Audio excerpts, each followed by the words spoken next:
Some tradies are paying up to $3,000 a year in tolls just to travel around the city to get to work. Other issues that, really aren't that central to government per se, but they become distractions and they become difficult political matters. There's a number of mergers that we've allowed over time, over the last 20 years, that should not have occurred. We're kind of unique in the world, really, with our ACC scheme. And I think the scheme is great, but I think it's got gaps. Kia ora and welcome to the Weekly Wrap, where we go over NBR's top video stories from the past week. First up, our Sydney correspondent Lachlan Colquhoun reckons that if Christopher Luxon decides to pursue asset sales at the next election, there are 30 years of lessons to be learnt from Australia. Here's his analysis. Can you give us a short history of privatisation in Australia? I'd be delighted to, Simon. Look, it did start in the 1990s when the Howard government was in. They had what was called a Yellow Pages test there. Do you have the Yellow Pages in New Zealand, or did you have Yellow Pages? We did. I'm not sure if they're still here, actually. They might be online. I don't think we have. But anyway, it was a huge business directory. So the Yellow Pages. And they had a Yellow Pages test. And that said that if there was a business in the Yellow Pages, then the government had no place in being in the same business. So that was sort of the mantra behind the Howard government's privatisation. So federally, they sold off Telstra and Qantas. They sold off Qantas in 1995 for $1.45 billion. So the Qantas is now worth $14 billion, Simon. And it'd make $1.45 billion in profits in 2 years. So, you'd have to wonder whether that was a good move or not. Yeah. State governments followed suit. Power assets, toll roads, just about everything was privatised. There's not much left. I think the Victorian government last year were thinking of privatising births, deaths and marriages registry, but they decided to can that one. So there's been a huge wave of privatisation here. Right. Okay. So, but you're talking about some assets which have been renationalised. Is that even a word? And what are they? It could become a word. It's your word now. It's your word. Yeah. Look, so Rex Airlines has been providing aviation services to regional Australia for many, many years successfully, and then they embarked on a fairly ill-advised strategy of competing with Qantas, Jetstar, and Virgin on the routes on the major metropolitan routes on the eastern seaboard. It tipped them into bankruptcy and administration, and so no private company is now willing to invest in Rex. So just very recently, the federal government had to tip in $50 million to pay off the creditors of Rex. So they are now the largest private shareholder. The largest shareholder in Rex. So it's a bit of a back to the future in the government owning airlines. When I was a kid, the government owned Qantas and it had TAA, the international and domestic carriers. So it's back to the future there. I'm from South Australia, and there the government has repurchased back the rail assets, public transport, rail. They're about to purchase the tram system. So it didn't work for the company. That's a JV of the engineering company Downer, and that's now back in public ownership. Right. It was a very popular move. Public transport, for example, for seniors is free in South Australia. So, if it was being run by a private company, you think that really wouldn't add up. No. But they take the view that that's an essential public service that should be free to seniors. I was there going to the cricket last year, Australia-India Test match. If you had a cricket to the ticket, a ticket to the cricket, that's a tongue twister, mate. That's a tongue twister. It is, yeah. You could travel free on the rail system, and the rationale was that if you were in town for the cricket, then you'd be buying and spending money at cafes and restaurants. So there's parallels. There's parallels here, though. The rail assets here were privatised, and they were all bought back by the government as well. And it seems, and it happened with Air New Zealand. They were privatised, and the government, stepped in and bought up to 50%. And so it seems to be that the government only gets involved once they have to bail out the private sector. Seemingly, yes. All right. But Christopher Luxon, our current Prime Minister, has pointed to New South Wales as a model for infrastructure development, and privatisation has been a key part of that. Has that worked out in New South Wales? Well, interestingly, Luxon came to Sydney last year, and I was at a press conference when he was meeting with people from Infrastructure New South Wales and the Premier. He talked about this. New South Wales has been on a big privatisation wave for many years, and the idea has been to sell off assets, use that money to build new ones, and then sell them off and move on. So, I mean, we do have some amazing new infrastructure in New South Wales, but at what cost? I mean, the main example I can give you is we have a major road development, which is called West Connects. That's 33 kilometres of toll roads across Sydney. It's supposed to cost just over 10 billion Australian dollars. By some estimates, it cost 45 billion Australian dollars. The state government paid for that. They sold it to private interests, so they lost just over $20 billion on that. Wow. So motorists are saying, as taxpayers, we lost out. As motorists, we're being slugged with tolls. I mean, some tradies are paying up to $3,000 a year in tolls just to travel around the city to get to work. And the government has been forced into a rebate scheme to limit the cost. So while there are some positive lessons from New South Wales, certainly in the financing infrastructure assets, I'd suggest to Christopher Luxon that there are also some cautionary tales. Right. Okay, so let's go back in history a little bit here. In your column, you note that this is the 50th anniversary of Margaret Thatcher taking leadership of the Conservative Party in the UK, and that her legacy of privatisation is being critically examined. So what is that debate saying? Well, yeah, just in researching the story, I mean, I started looking at this story when those assets in Australia were renationalised, and then I started reading about it, and I noted that it was the 50th anniversary of Thatcher taking over the Conservative Party, and some of the British commentators in the centre-left press, of course, so that might be a bit controversial with some people, but they use the example of North Sea oil, right? And the Thatcher government privatised that in the early 1980s for around £3 billion. It probably sounded like a great deal at the time, but you contrast that with Norway, which stayed in public ownership of those assets. They created the world's biggest sovereign wealth fund, which is now worth US $1.8 trillion. And Norway is one of the richest countries in the world. Per capita income close to 90,000 US per year, compared to Great Britain just under $50,000. So, was that a great move at the time? The other example was council houses. Selling them off was hailed as creating a new generation of homeowners, and great for social mobility. Now UK councils are broke, and there's a housing crisis. And the final one is water, which was privatised a little bit later. And this is probably quite relevant to New Zealand, because this might be one of the assets that Luxon thinks to privatise if they do win another term.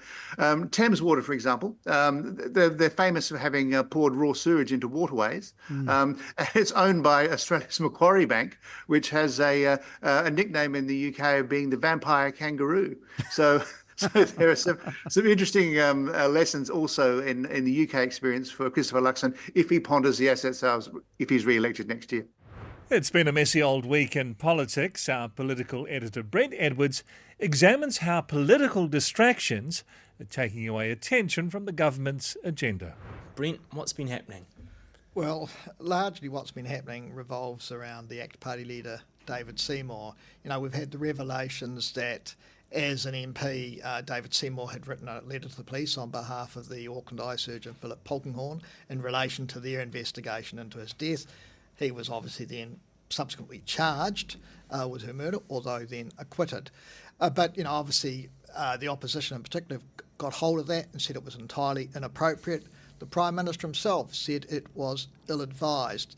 And then on Monday as well, a bit of a stunt from David Seymour, where he attempted to drive a Land Rover up the steps of Parliament when the Speaker had clearly said that that was not permissible, it wasn't approved. And that came on the back of last week, the revelations again that Tim Yago, the former ACT Party president, was the man who'd been charged and then found guilty of sexual assault charges, and the party's response, and particularly David Seymour's response to that when it had been raised with him, was also criticised. So I kind of got a whole these issues of distraction where the opposition have jumped on it and obviously clearly using it to criticise not just David Seymour but the Prime Minister. Are the politicians being consistent in what they're saying? Well, you've got Chris Hipkins calling the Prime Minister weak, essentially, because in fact he says he should sack David Seymour as a minister. Now, the Prime Minister says no, that it was done when Seymour was not a cabinet minister. It happened before he was in government. You're referring to the letter the letter, yeah. Although then Hipkins then says he should also sack him for trying to drive up the steps of Parliament. But of course, and that he was not acting in the way that Labor had, dealing with its errant ministers. Now, that's a bit of a stretch, because if you go back to Stuart Nash, for instance, in 2023, when Chris Hipkins was Prime Minister, where it became known that he had actually rung the police commissioner to tell him that he should appeal against a court decision, effectively interfering and the like. He had the police portfolio removed from him, but he remained a minister in government. Now, the irony, of course, then at that time is that both David Seymour and the National Party's deputy leader, Nicola Willis, said Chris Hipkins was weak and he should have sacked Nash from everything out of cabinet. So, which did subsequently happen because of other matters. But so, yeah, look, they are inconsistent. I mean, effectively what it is, if politicians, their ground shifts, they kind of put a high expectation of standard on their opponents than they do on their own team. I mean, with regards to that letter, David Seymour has said that one of his constituents came forward with their concerns, and he was doing his job as an MP in his electorate and passing those concerns on. What was wrong, do you think, with what he did in that situation? Well, I mean, that's the political argument. I mean, I haven't heard of MPs, but they may have done. I haven't heard of MPs doing that. I mean, MPs will deal with the police on behalf of constituents, but it is generally around concerns of, criminal behaviour happening in a neighbourhood, and the locals, the residents might be concerned that they're not getting enough support from the police. So, you'd expect a local MP might approach the local police station and ask, well, what's going on? We're seeing this activity, whether it's boy races or increased burglaries, what have you. Can you tell me what effort is the police putting into trying to stop this or solve these crimes? But to actually, intercede on behalf of someone who, potentially at that point hadn't been charged but was clearly a suspect, it did seem unusual. And, the Prime Minister, as I said, the Prime Minister himself, rather than me making a judgment on it, the Prime Minister himself said it was ill-advised. These distractions, I mean, for the government, they must be damaging. You've sort of watched the Prime Minister this week being questioned by other journalists here in the press gallery. How do you think they're reacting to this, how they feel about it?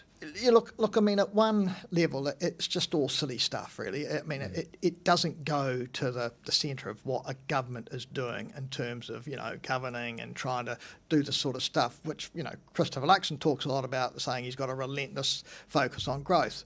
But from that perspective, that's why it's so irritating, and you can see the Prime Minister getting irritated by it, because the sort of things that David Seymour's been doing is kind of distracting the public focus from what perhaps, where Luxon would like to see it. So, it is, and you see the media constantly now asking Christopher Luxon about these issues, and then about his own leadership. And one stand-up questioning him about, well, was he worried about Nicola Willis? Because, she's seen as the heir apparent. I mean, and that's obviously coupled by the fact that they've had 3 polls which have shown essentially the centre-left just ahead, so a shift. So, coupled with the polling which shows support for the coalition falling, and these sorts of distractions, it builds up this narrative where the media attention and the opposition gets plenty of fodder to attack the government, but not over issues of substance. What does the government do? What does a leader like Christopher Luxon, what does he need to try and do in situations like this? You kind of just got to ride it out. I mean, it's happened to previous prime ministers of both stripes, where other issues that, really aren't that central to government per se, but they become distractions and they become difficult political matters. I mean, I presume one of the things he would have done is that he would have, he did say he's had a conversation with David Seymour about it and that they've sort of settled it, but I would have presumed he would have said to David Seymour, look, don't cause these distractions, because we want people focused on what we're doing around building this great growth, and this, say yes to everything. And I mean, that's the line and stuff that Luxon's running with. And the distractions undermine that and also play into the concerns that this coalition, and we know it's a coalition, so it's 3 different parties, but it's not as coherent and as united as some people would like. And so for the public, they'll get a sense that the coalition is perhaps not as stable as they would like. Commerce Minister Andrew Bailey believes that some mergers which should never have been allowed to go ahead have led to New Zealand's competition issues. Here's what he had to say. We've just finished a consultation process on looking at the merger settings and a couple of other key issues around how the Commerce Commission evaluates acquisitions and allows for competition. And the reason we've done that, we've kicked it off, is that we haven't reviewed the settings for 20 years. So it's one of those timely pieces of reviews. We've done the Companies Act, first time in 30 years, and this is the second part of that, because we want to make sure that the framework for allowing for competition in New Zealand works effectively.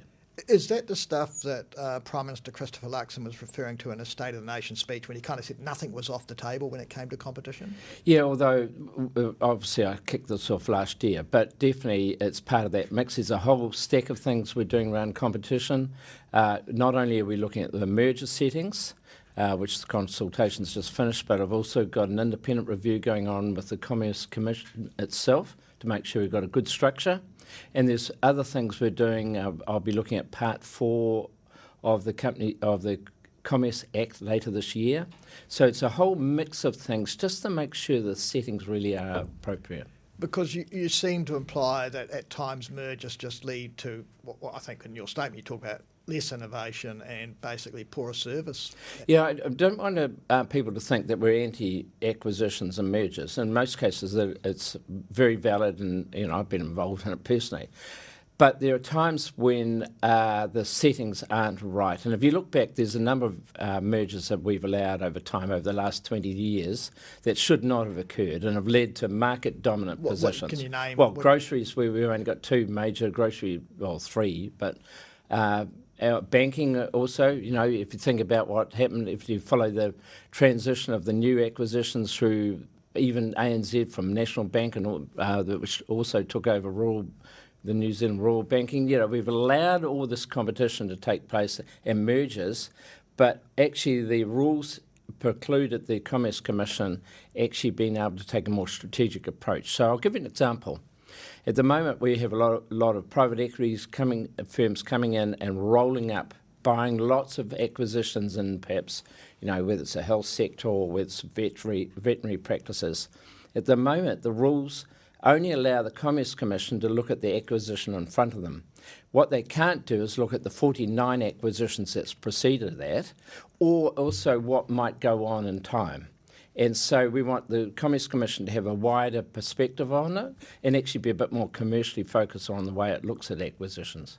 But, is there an argument sometimes, though, that those acquisitions, because I think that the argument is around more competition to drive productivity and the like, but then, of course, economies of scale drive productivity too. Yeah, of course. How do you balance those two? Well, there comes a point when you've reached a stage where you've got market dominance or significant market power, and that's when New Zealand consumers are at risk of being subject to either products being removed or less innovation or increasing prices, right? So that's the judgment call, and we want to give the Commerce Commission the flexibility to have more regard for that. But in an economy as small as New Zealand, because it is a small economy, what's the kind of number you need? Because, obviously banking's taken up, but we do have four big banks as well as a range of other smaller banks in that market.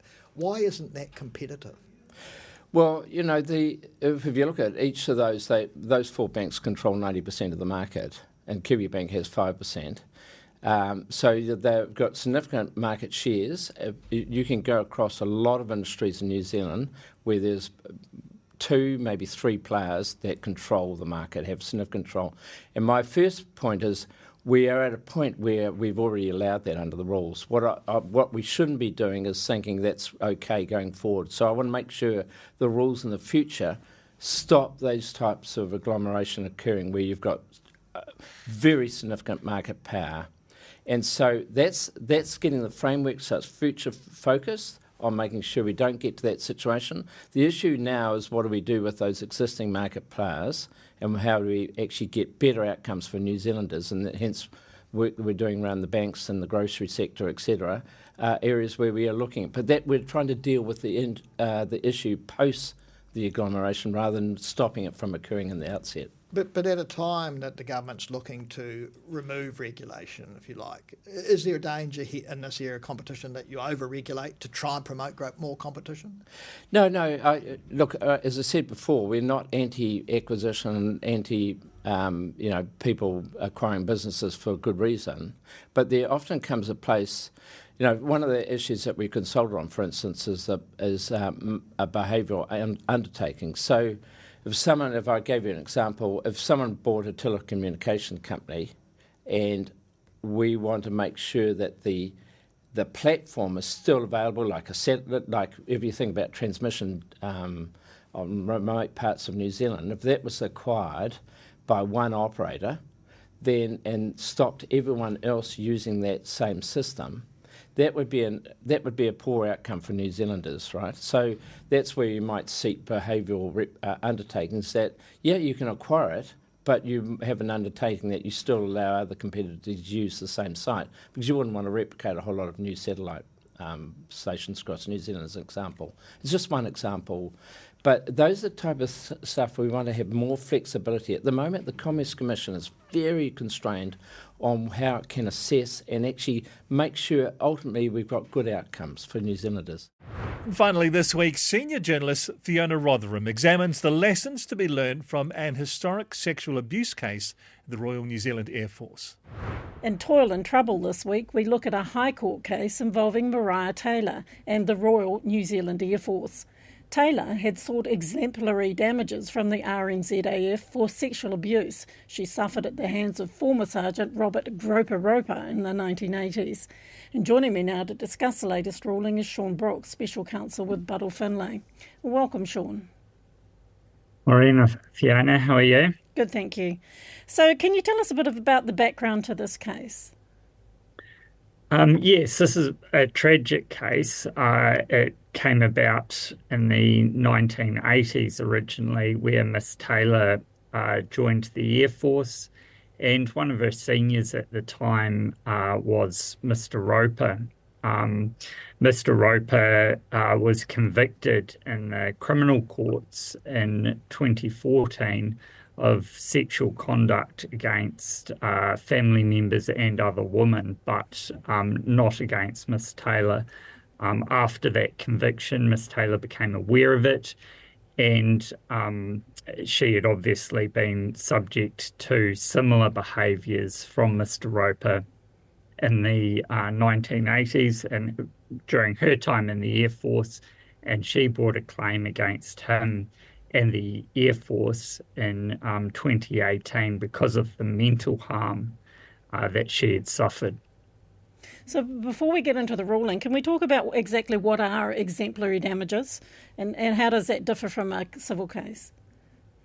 So exemplary damages are damages that are awarded to punish the wrongdoer rather than to compensate the victim. So that they are, in that respect, very different. Compensatory damages for physical injury are generally barred by our ACC scheme, and that's what a lot of this litigation was about. So the litigation went right up to the Supreme Court and then back to the High Court. Miss Taylor obviously suffered mental harm. There is no doubt about that. She was able to establish that in the court, and she was also able to establish that that mental harm was caused by Mr. Roper. So the issue then became, firstly, is the Air Force liable for that mental harm? And secondly, is that mental harm a personal injury that she's seeking compensation for that would be covered by the ACC Act? Because if she's covered by the ACC Act, then that Act provides a bar from her seeking compensation elsewhere. So what was the final ruling by the High Court? So the High Court, or the courts, found that her claim was covered by the ACC Act, so she couldn't seek compensation, and that was confirmed by the Supreme Court. but the Supreme Court did leave open the ability to sue for exemplary damages. And that's what the High Court case was about. It was about that and whether another report was admissible.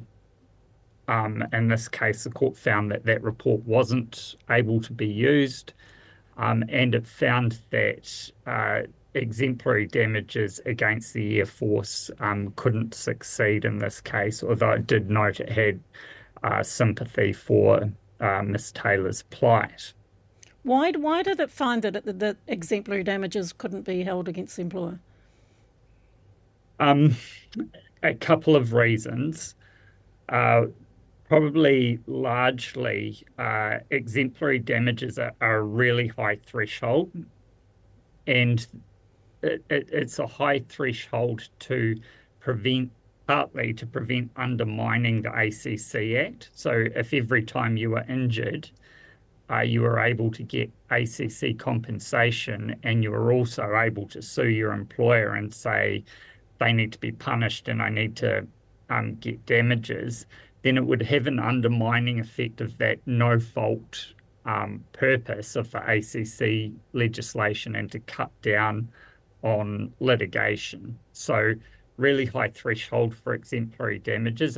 There needs to be high-handed and outrageous conduct.